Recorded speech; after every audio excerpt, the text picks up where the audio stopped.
Olá, meus irmãos. É um prazer voltar para esse momento muito importante de poder compartilhar a palavra do Senhor. E os salmos trazem lições maravilhosas porque é a oração que os seus escritores apresentam a Deus de uma forma muito especial, através dos louvores. Você imaginou falar com Deus cantando? É mais ou menos isso.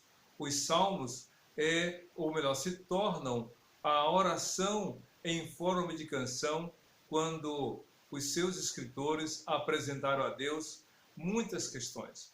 Eu creio que é um aprendizado cada dia especial quando você se detém em ler e meditar na palavra do Senhor. O Salmo 9 tem algo muito peculiar. Ele faz parte de um conjunto de salmos de tamanho médio, digamos assim. Há os salmos pequenos, de 3 versículos, 10, mas aqui o Salmo 9 já entra um grupo maior em termos de número.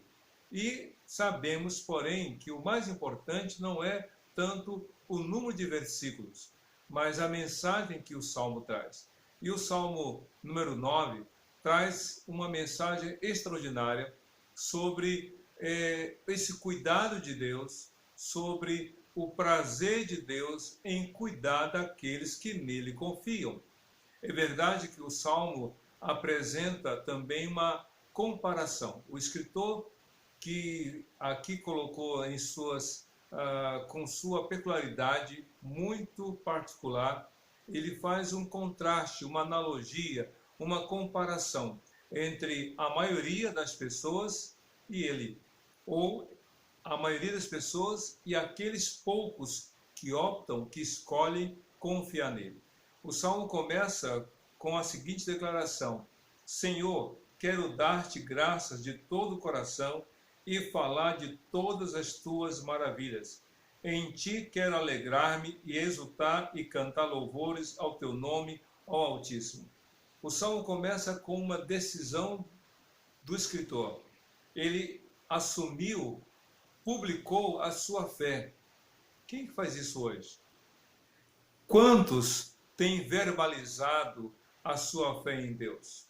Quantas pessoas na sua casa têm dito, eu creio em Deus? Quantos dos seus colegas no trabalho têm publicado a sua fé em Cristo, dizendo, Jesus é o meu Salvador? Quantos na sua escola, na sua faculdade, têm colocado a mão no peito dizendo, eu sou de Jesus? Com certeza não é a maioria.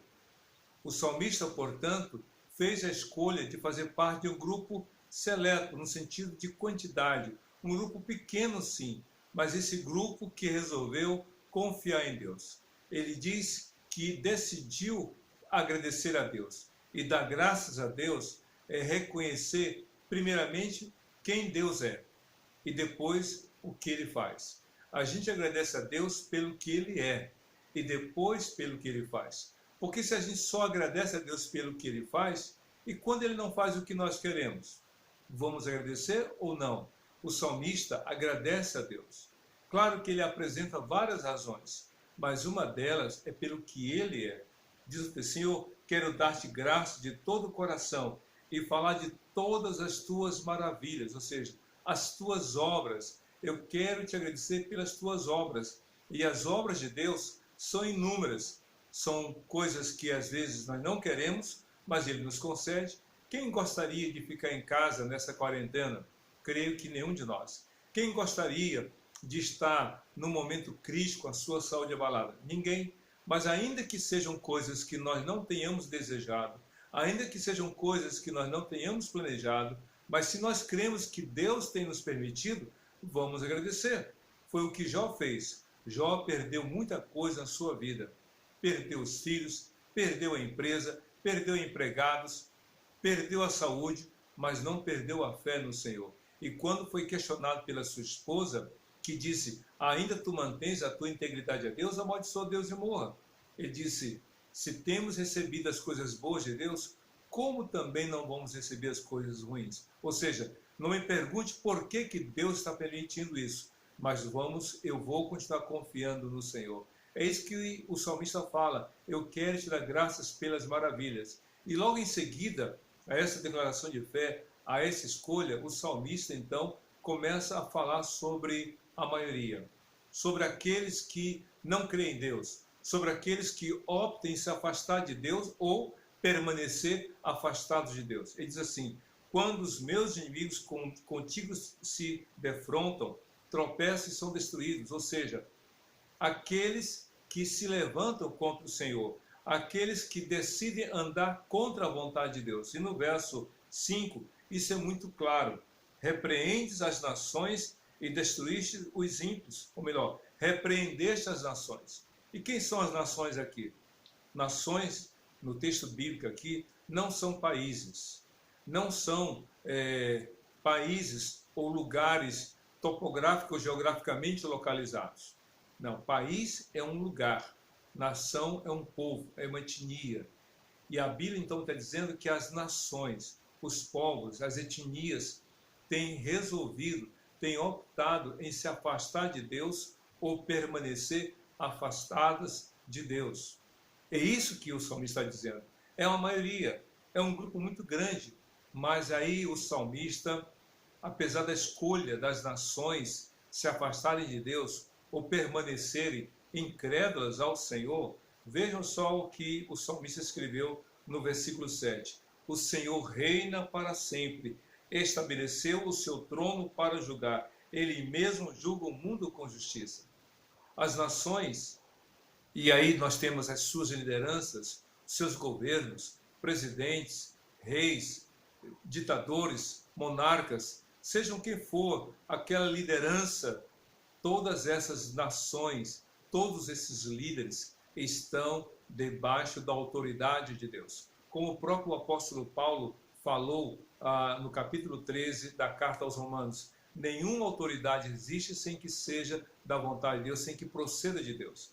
E o próprio Jesus, quando julgado por Pilatos, ficou em silêncio. E irritado por aquele silêncio, Pilatos disse: não me respondes? Não sabes que eu tenho autoridade ou poder para te mandar soltar, como para te mandar prender? E então Cristo falou o seguinte: nenhuma autoridade teria sobre mim se do alto não te fora dado. Ou seja, só existe autoridade neste mundo porque Deus quer. Ele levanta autoridades, mas também ele põe abaixo autoridades. Por quê? Porque ele é Senhor. As nações estão aí vivendo do seu jeito, da sua escolha. Mas o salmista escreveu: o Senhor reina sobre todos. O Senhor reina para sempre. Ele cuida de todos. E então, em contraste novamente entre o salmista ou aqueles poucos que optam em confiar em Deus em relação às nações, novamente o salmista fala dessa bênção de Deus para aqueles que nele confiam. Diz o seguinte: o Senhor é refúgio para os oprimidos, uma torre segura na hora da adversidade. Ou seja, quem confia em Deus? Quem decide depender de Deus? São poucos. Poucos fazem isso. E no verso 10 ele completa: os que conhecem o teu nome confiam em ti, pois tu, Senhor, jamais abandonas aqueles que te buscam. Deus nunca vai virar as costas para aqueles que o buscarem. Deus nunca vai se colocar contra aqueles que humilde e de forma quebrantada se coloca diante dele.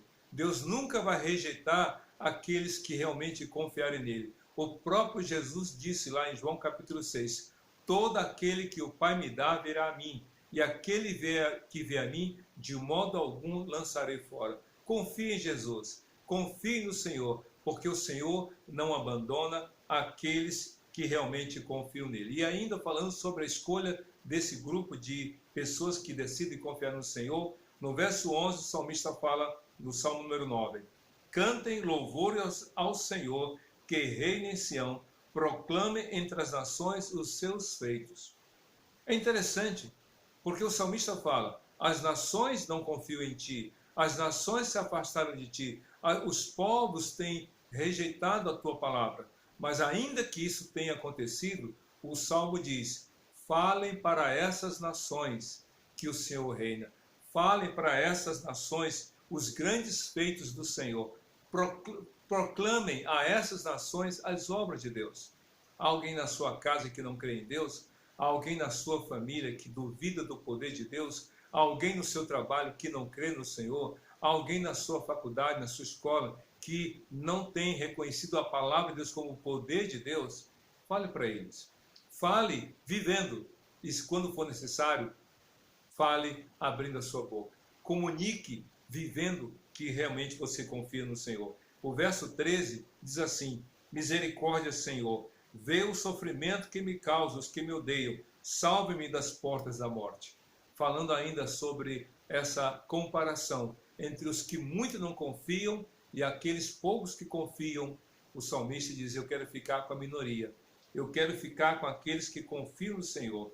E para finalizar o salmo, o escritor coloca o seguinte, a partir do versículo 18: mas os pobres nunca serão esquecidos, nem se frustrará a esperança dos necessitados. Confie no Senhor, dependa dele, entregue os seus cuidados ao Senhor. No verso 19 do Salmo 9, diz assim: levanta-te, Senhor, não permitas que o homem mortal triunfe, julgadas sejam as nações na tua presença. E então o salmista diz o seguinte: embora as nações sejam muitas e que elas, a sua maioria ou totalidade, não confiam no Senhor, o mais importante é que Deus não se confunde. Ele sabe quem confia e ele sabe quem não confia. Deus não é daltônico, porque o daltônico é aquela pessoa que não consegue distinguir o vermelho ou a cor vermelha da cor verde. Ele se confunde. Deus não. Deus não se confunde. Ele sabe quem nele confia e ele sabe quem nele não confia. A maioria não confia, a maioria não crê, a maioria não segue pela palavra, mas que você opte, faça a escolha de andar com a minoria. E aí, talvez na sua casa seja só você, mas ainda que seja minoria, ou seja, só você, como único da família, que você continue sendo servo de Deus, sendo sal e luz no lugar em que Deus te colocar. Deus te abençoe e seja feliz com Jesus, Senhor e Salvador daqueles que nele confiam. Amém.